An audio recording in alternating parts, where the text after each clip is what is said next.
discuss the market ahead with Atul Bhole of DSP joining us on the show. Atul, thank you so much for your time today to join on the show. Let's start by understanding your thoughts on valuations. After this correction which is setting, how do you analyze the valuation? Do you think some cleansing of froth which has happened right now?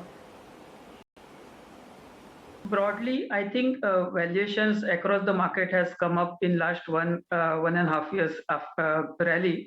But looking at the broader market, I think on the large cap side, valuations are still reasonable in many pockets. While on the mid and small caps side, we can see a bit of expensive valuations, and also some of the recent IPOs which are coming, there also the valuations are slightly on the extreme side. So I would say overall, I'm not so much concerned about the market valuations.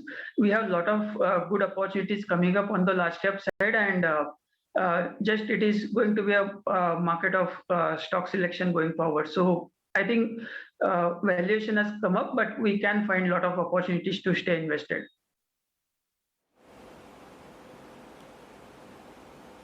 Right.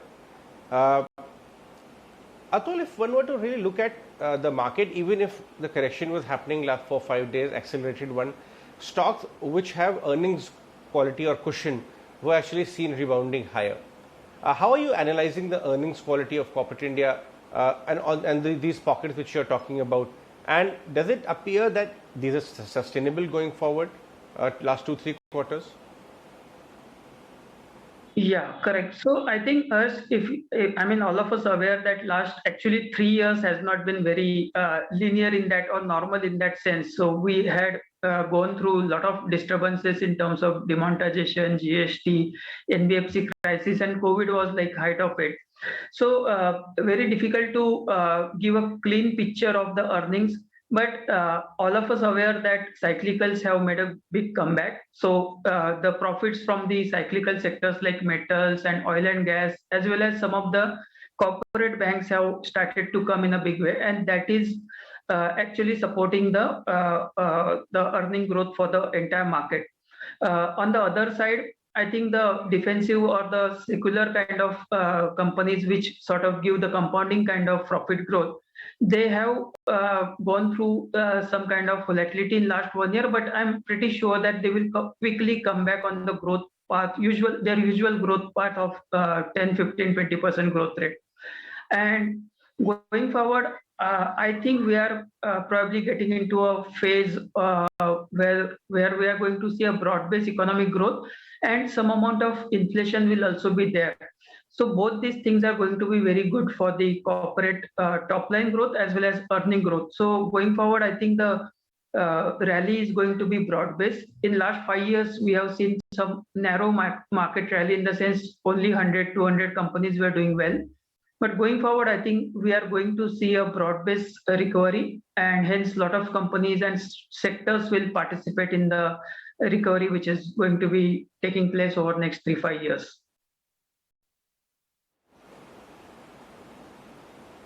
Right. Atul, there's a small niggling issue at the margin, though, which is recurringly coming and disturbing the market sentiment, and that is probability of taper. Be it the guideline, when will it start, every time the talk of taper come on the table, globally markets get disturbed, and so does India. How do you see, in worst case scenario, will it impact emerging markets like India? Right. I think that is a very big risk for the market, given the rally and the valuations also. But I think the important point to note that why will Fed do this? I mean, withdrawal of liquidity and raising of interest rate, that will be because of the comeback of growth and also comeback of some amount of inflation. Most of the central bankers are maintaining that some part of the inflation is transitory, and to that extent, they will not react sharply. So going forward, I think one day this liquidity has to be withdrawn, this tapering has to start. But the reason for that is going to be growth and inflation. And I think by that time that happens, we will keep on getting this kind of signals from the central bankers. They will prepare the markets, financial markets, for the eventual tapering and the interest rate reversals also. So maybe it will happen after maybe 3 months, 6 months. I don't want to time that. But two things are clear. I think that is going to be gradual. That liquidity withdrawal or the interest rate hikes are going to be gradual, because I think the central banks may not be able to afford giving shocks to the economies and markets. And secondly, by that time happens, I hope that the growth and inflation narrative will come to the center stage rather than the liquidity which is at the center stage by now. So even when that tapering off starts eventually, I don't think market will behave in a knee-jerk fashion. Probably it is already getting factored in or priced into the market levels. So that's my sort of best case scenario, that by the time it happens, we will be in a strongly in a growth and inflation dynamic situation, and a lot of this tapering off would have already discounted by then. So don't think a big correction at that point of time.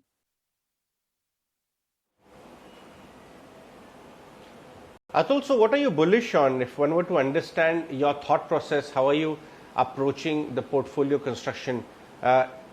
Where does it really look good to you on risk reward and margin of safety basis?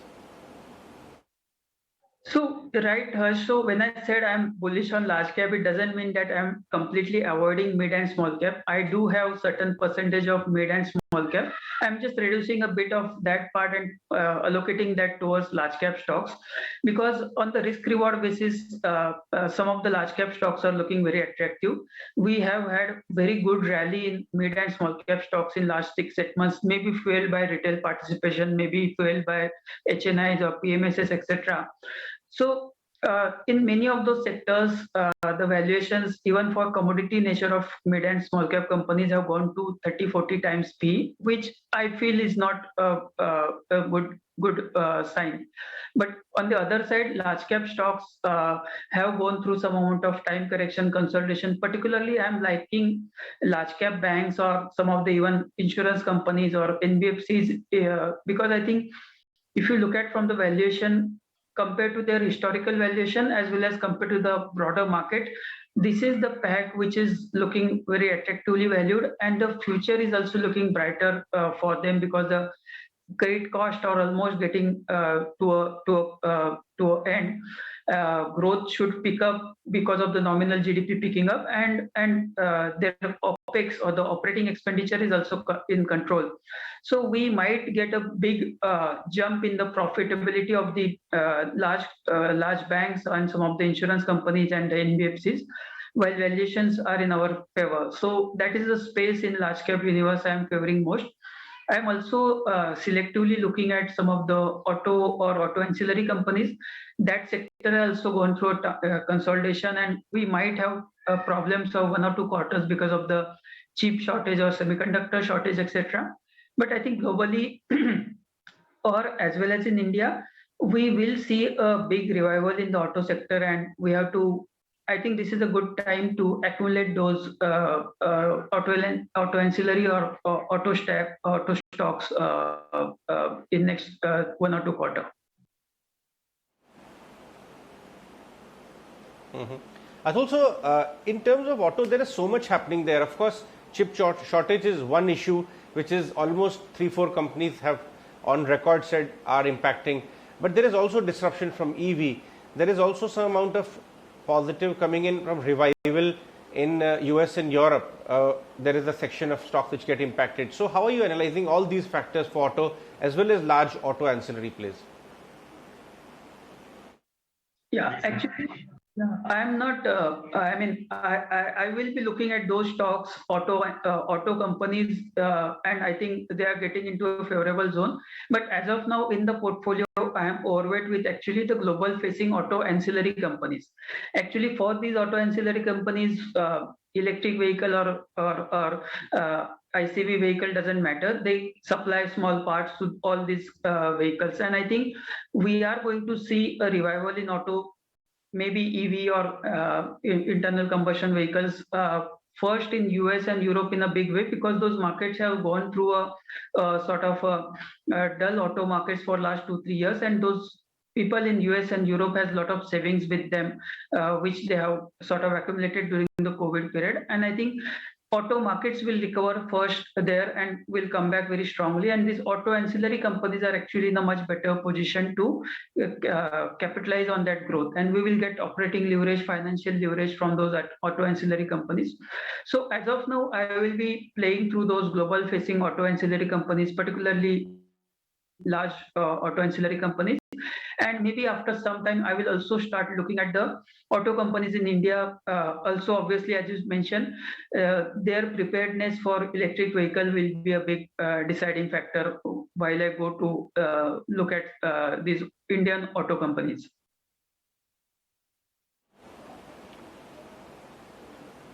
Lastly, Atul, I would like to know your thoughts on the mid-cap end of the market, which did see some drubbing last 2.5 weeks, but last 3-4 days it was accelerated and then a rebound. Valuation clearly was an issue, but some of them earnings are very good in select pockets. So, but of course, there are issues of margin, HNI concentration, all of that is there. How are you really looking at this entire mid-cap, small-cap space?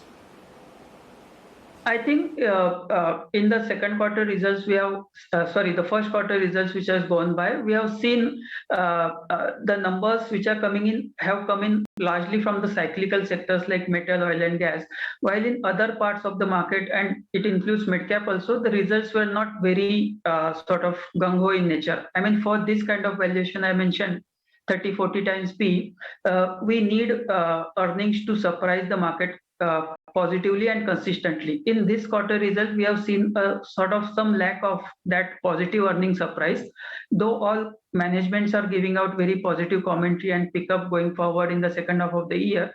But for these valuations to sustain and to take to go up further, we need earning support or the earning surprises. That was lacking in many of the mid-cap companies, and I think at the same time, some of the large caps continue to deliver very well. So I think this realization probably happened suddenly in this week or last 15 days, and that's why we are seeing people perhaps switching from mid caps to large cap at the same time, and that is causing this kind of volatility in the market.